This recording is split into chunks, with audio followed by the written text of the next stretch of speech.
রমজান মাসে মৃত ব্যক্তির নামে কোরআন খতম করা যাবে কি? মৃত ব্যক্তির নামে, জীবিত ব্যক্তির নামে, কোনো ব্যক্তির নামেই খতম করা যাবে না। খতমের যে পদ্ধতি, বড় খতম, ছোট খতম, মেজো খতম, সেজো খতম, খতমের নামে যা কিছু আছে সবগুলোই হচ্ছে বানোয়াট পদ্ধতি, কোনোটাই সুন্নাহ সম্মত নয়। রাসূল সাল্লাল্লাহু আলাইহি ওয়াসাল্লাম বা সাহাবীদের পক্ষ থেকে এই রকম কোনো দলিল নেই, এই রকম কোনো প্রমাণ পাওয়া যায় না। এই জন্য রাসূল সাল্লাল্লাহু আলাইহি ওয়াসাল্লাম সাহাবীদের কেউ এইরকম কোন খতমের ব্যবস্থা করেন নাই। দুঃখের সাথে বলতে হয়, আমাদের দেশে যে সকল খতমগুলো চলে এগুলো এক ধরনের প্রতারণা।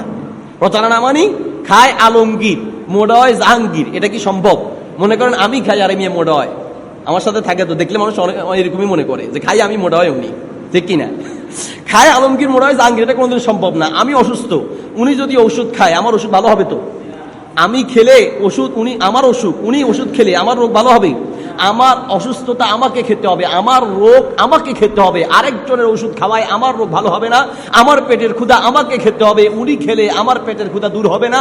আপনি বিপদে পড়েছেন, আপনি অন্যায় করেছেন, আপনি ভুল করেছেন, আপনার পাপের জন্য আপনাকে আল্লাহর কাছে ক্ষমা চাইতে হবে। আরেকজনের খতম দিয়ে, আরেকজনের তওবা দিয়ে আপনার গুনাহ মাফ হবে, এটা মিথ্যা আশা, মিথ্যা ধারণা, ঠিক কিনা?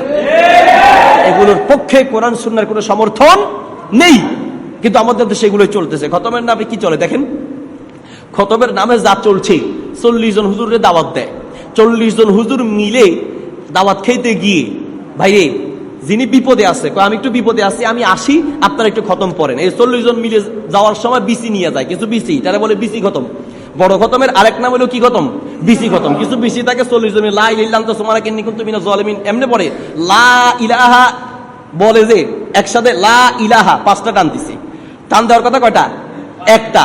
টান দেওয়ার কথা একটা না, মানে কে কয়টা কতবার পড়তেছে এটা মাপার জন্য ওই বিসিগুলা টানে। লা ইলাহা একসাথে 3-4টা টান দিছে।